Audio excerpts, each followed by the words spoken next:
Kelanchal Times, हर खबर पर हमारी नजर। नमस्कार, स्वागत है आप सभी का केलांचल टाइम्स पर। मैं हूं आपके साथ मानसी त्यागी। जैसा कि आप सभी को पता है कि आम चुनाव नजदीक आ रहे हैं। इलेक्शनों को होने में अब सिर्फ कुछ ही वक्त बचा है। चुनाव की वजह से ही हमारी केलांचल टाइम्स की टीम राज्यों के जिलों का दौरा कर रही है और चुनावी समीकरण को जानने और समझने की कोशिशों में जुटी हुई है। इलेक्शन से पहले हर तरफ सियासी उलटफेर देखने को मिल रहा है, खासकर झारखंड की रांची में, क्योंकि इस वक्त कल्पना सोरेन के राजनीति में एंट्री लेने की सुगबुगाहट ने झारखंड का पारा हाई कर दिया है। इसी सिलसिले में आज हमारी केलांचल टाइम्स की टीम रांची के बीजेपी ऑफिस पहुंची है, जहां पहुंचकर टीम ने बीजेपी प्रवक्ता राफिया नाज से मुलाकात की है और बातचीत की है। इसी के साथ ही कल्पना सोरेन के मुद्दे पर राफिया नाज ने जो तीखी प्रतिक्रिया दी है उसे भी जाना है। देखिए बीजेपी प्रवक्ता ने क्या कुछ कहा इस वीडियो में। नमस्कार, स्वागत है आपका केलांचल टाइम्स में। मैं हूँ आपके साथ वंदना और इस वक्त हम हैं झारखंड के यानी कि रांची के बीजेपी के ऑफिस में और हमारे साथ में बीजेपी से राफिया नाज।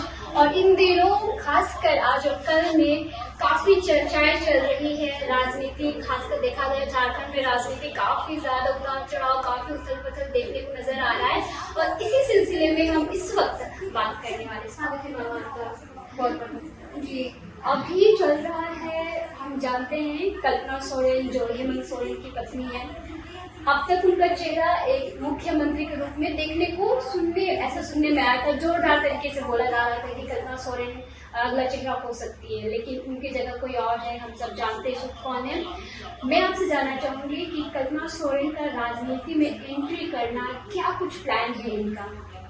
देखिए, अब कल्पना सोरेन जी का राजनीति में एंट्री करना, ये प्लानिंग क्या है उनका, ये तो झारखंड मुक्ति मोर्चा ही बता सकती है। हम कैसे बताएंगे उनका क्या प्लानिंग है। और दूसरी बात ये है कि कल्पना सोरेन जी अगर मुख्यमंत्री का चेहरा थी या है तो फिर उनको मुख्यमंत्री नहीं बना करके, एक महिला को आगे नहीं करके फिर दूसरे मुख्यमंत्री को मतलब दूसरे को क्यों एज अ मुख्यमंत्री इंट्रोड्यूस किया गया। ठीक है। और रही बात, मुझे नहीं लगता कि ये मतलब कल्पना सोरेन जी को ये राजनीति में, सक्रिय राजनीति में वो लोग उतार रहे हैं। ये एक तरीके से जो झारखंड मुक्ति मोर्चा है वो स्थापना दिवस के रूप में जो वो सेलिब्रेट करेगी, उनको जो सक्रिय राजनीति में लेकर के आएंगी, तो एक तरीके से वो स्थापना दिवस नहीं मनाएंगी, वो कल्पना सोरेन जी को स्थापित उस दिन करेंगी। अच्छा, तो ये उनका राजनीति में आना आपको क्या लगता है कि जेमे में कुछ नया वोट ला सकता है या फिर कुछ वजन हम देख सकते हैं उनके बीच में? देखिए, एक महिला होने के नाते अगर वो सक्रिय राजनीति में आ रही है तो उनका स्वागत है, पर जेएमएम उसको क्या रुख और मोड़ देगा इसका जवाब तो जेएमएम ही देगा ना जी। वो क्या रुख, उसका क्या जेएमएम का क्या प्लानिंग है रिगार्डिंग कल्पना सोरेन जी, ये सब तो जेएमएम ही जवाब देगा। और रही बात कि जब कल्पना सोरेन जी राजनीति में आ रही है तो फिर जेएमएम जो उंगली उठा रही थी गीता कोड़ा जी के ऊपर, तो 4 उंगली तो उनके ऊपर भी उठेंगी जी, है ना। जी, भी जान सकते हो क्या क्या थी वो उंगलियों में, क्या बातें हो रही थी गीता कोड़ा जी को जो उंगलियां उन पे उठाई जा रही थी वो जनता के सामने है कि क्या उंगलियां उठाई जा रही थी उनके ऊपर।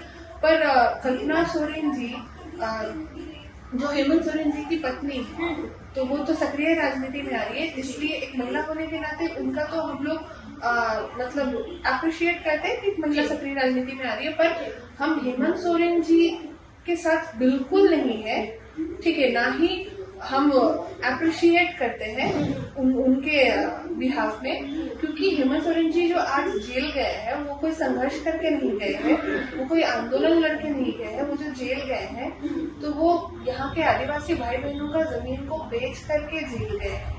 तो हमारी कोई सहानुभूति हेमंत सोरेन जी के रिगार्डिंग में नहीं है, बल्कि हमारे जो प्राइम मिनिस्टर है उन्होंने, वो तो खुद चाहते हैं कि महिला सक्रिय राजनीति में आए, तभी उन्होंने जो आरक्षण दिया है महिलाओं को राजनीति में 33% का आरक्षण दिया है। और आप देख रहे होंगे कि किस तरीके से महिला की भागीदारी भी अब सक्रिय राजनीति में बढ़ती जा रही है। तो एक राजनीति में आपके कहने से ये पता चल रहा है कि राजनीति में हेमंत सोरेन की पत्नी कल्पना चावला के रूप में आप उनका स्वागत नहीं कर रहे हैं, बल्कि एक महिला के रूप में आप उनका स्वागत कर रहे हैं, ये कहना आप चाह रहे हैं? जी हाँ, कल्पना सोरेन जी का स्वागत एक महिला के रूप में कि एक महिला सक्रिय राजनीति में आ रही है, परंतु हेमंत सोरेन जी की पत्नी के रूप में नहीं है। नहीं है, आप ये कहना चाह रहे हैं, बहुत अच्छी बात है। तो आप यहाँ पे महिला को एक आगे बढ़ते हुए देखने के लिए आप खुश है, मतलब हम कल्पना सोरेन को राजनीति में आते हुए देखकर आप खुश हैं? देखिए, एक महिला होने के नाते कोई भी महिला अगर सक्रिय राजनीति में आएगी तो वो खुशी की बात है कि महिलाओं की भी भागीदारी राजनीति में बढ़ रही है। महिला की सक्रियता राजनीति में बढ़ाने के लिए उन्होंने 33% आरक्षण दिया।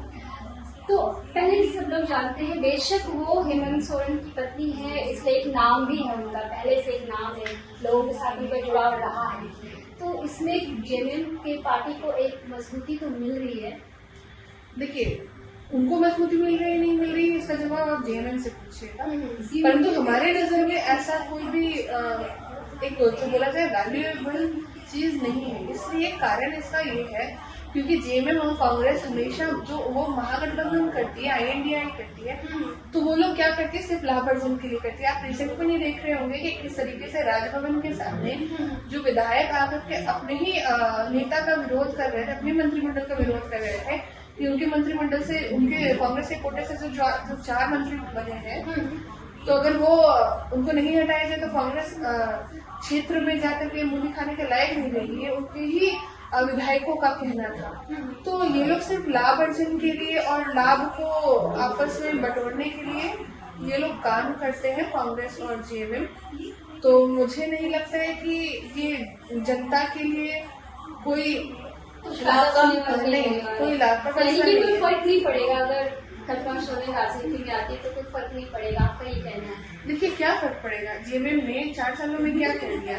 अभी आप देखे होंगे परसों की जो दुमका की घटना है, ये तो ये शिबू सोरेन जी और बसंत सोरेन जी का गढ़ है दुमका, ठीक है ना। एक महिला के साथ जब बलात्कार हुआ वहाँ वो भी नीतीश महिला के साथ, तो आप मुझे बताइए कि कौन सा एक जेएमएम का आकर के सामने से भी कहा, जब जेएमएम के सीएम थे हेमंत सोरेन जी, तब क्या उन्होंने आज तक एक महिला आयोग का भी गठन किया? दूसरी बात, 16,162 केस अभी भी महिला प्रताड़ना के हैं, जिसमें से अभी तक बहुत सारे हजारों केसेस में अभी तक इन्वेस्टिगेशन नहीं शुरू हुआ। तो कहाँ से ये महिला सशक्तिकरण या महिला को आगे बढ़ाने की बात करते हैं? और दूसरी बात कि अगर ये महिला को ही आगे बढ़ाती जेएमएम बिना लाभ के लिए, तो कल्पना सोरेन जी आज मुख्यमंत्री होती जेएमएम। जी, ये बात भी सही है। ऐसी तमाम बड़ी खबरों से जुड़े रहने के लिए देखते रहिए आपका अपना चैनल केलांचल टाइम्स।